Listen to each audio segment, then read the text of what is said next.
Olá, se você é novo aqui no canal Sabendo, deixe a sua inscrição, o seu like e compartilhe com seus amigos para que este conhecimento chegue ao número máximo de pessoas. Estamos aqui para conversar sobre a Constituição Federal de 1988, principalmente hoje neste vídeo sobre a liberdade individual. Para tratar desse assunto, é importante sabermos que, em outro vídeo anterior a este, nós conversamos a respeito das dimensões ou gerações do direito, nas quais a liberdade ocupa a primeira posição, ou seja, historicamente falando, foi o direito à liberdade que incentivou o constitucionalismo, significando dizer que a Constituição Federal ela nasce principalmente para defender a liberdade dos indivíduos, a liberdade dos cidadãos. Na Constituição Federal, a liberdade está prevista como direito fundamental no artigo 5º, mas não apenas nele.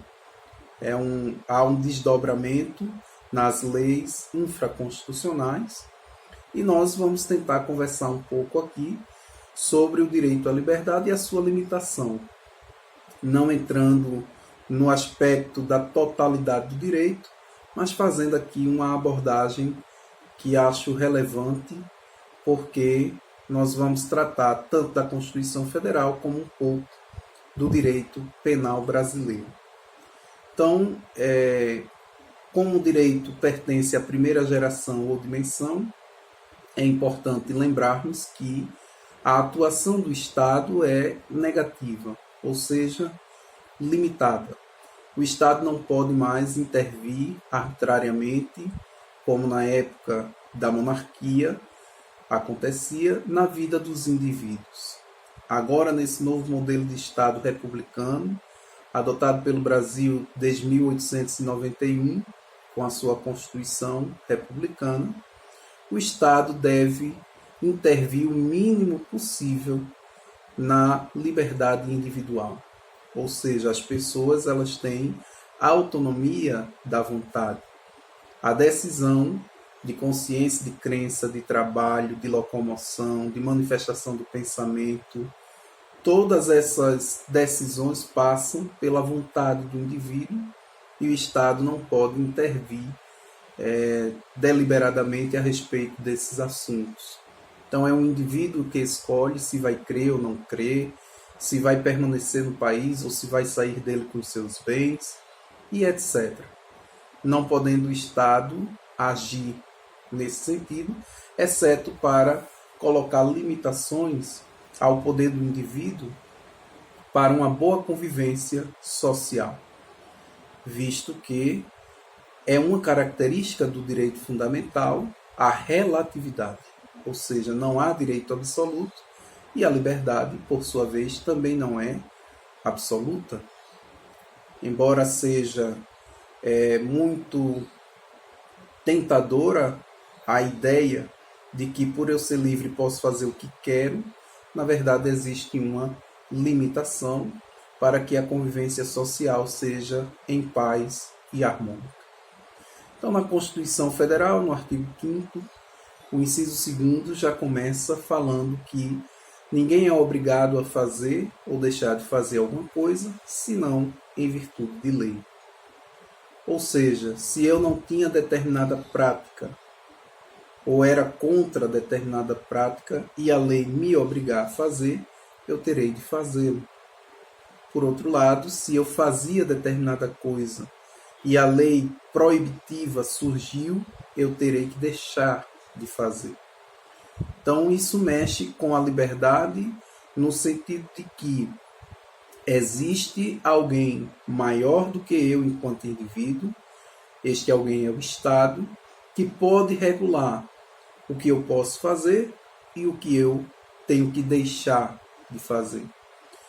Nesse sentido, existe uma outra versão do princípio da legalidade que diz que o indivíduo pode fazer tudo aquilo que a lei não proíbe, enquanto que o Estado só deve agir quando a lei expressamente autorizar. Então, como indivíduo, eu posso fazer tudo que a lei não proíba, mas terei que deixar de fazer se surgir uma lei proibindo. Então, esse segundo inciso do artigo 5º, ele norteia o princípio da legalidade, norteia todas as outras normas infraconstitucionais, porque, a depender da liberdade que nós tratarmos, nós vamos ver que existe sim uma limitação que deve ser seguida obrigatoriamente pelos indivíduos. Então, no inciso 4º do próprio artigo 5º, fala-se que é livre a manifestação do pensamento, sendo vedado o anonimato. A manifestação do pensamento pode ocorrer por diversos meios, através da fala, como eu estou fazendo aqui com vocês, através de gestos, através da escrita, vídeo, música, poesia, tudo isso é escrito, né? Também cantado. Através de símbolos, sinais, todos os meios que possam expressar o pensamento humano, a linguagem, digamos assim. Então eu posso manifestar livremente o pensamento, mas eu não posso fazê-lo de forma anônima. Ou seja, eu tenho que me responsabilizar por aquilo que eu manifestei. Eu tenho que me responsabilizar por aquilo que eu expressei de alguma forma. Embora nos tempos atuais a internet permita que as pessoas façam de forma anônima, já é sabido que, através de muito esforço e muito trabalho, a Polícia Federal já consegue identificar quem se aproveita da internet para ter vários perfis e cometer crimes. Então, o anonimato ele é vedado porque eu devo me responsabilizar pelo pensamento que expresso. Então, nesse sentido, o Código Penal ele traz algumas manifestações do pensamento que são criminalizadas, por exemplo. O direito penal, com a intenção de tutelar ou proteger bens jurídicos valiosos, acabou colocando como crime algumas das manifestações do pensamento que devem não ocorrer, mas se ocorrer, o indivíduo deve ser responsabilizado por ela através de uma pena. Então, por exemplo, o Código Penal traz a calúnia, difamação e injúria como expressões criminosas, no sentido de que todo indivíduo que pratica comete crime. Então, a calúnia significa imputar um fato criminoso a uma pessoa sem que ela tenha feito, dizer que fulano cometeu um furto, um roubo, ou que o assassinato de uma pessoa foi feita por Beltrano, Cicrano, sem ter provas, é considerado crime de calúnia. E a difamação é quando uma pessoa reporta a outra um fato ofensivo. Mexe, então, com a sua imagem. O fato não necessariamente é criminoso, mas é ofensivo. Já a injúria é quando se quer mexer com a dignidade, com o decoro, com a honra da pessoa, em razão de alguma característica dela.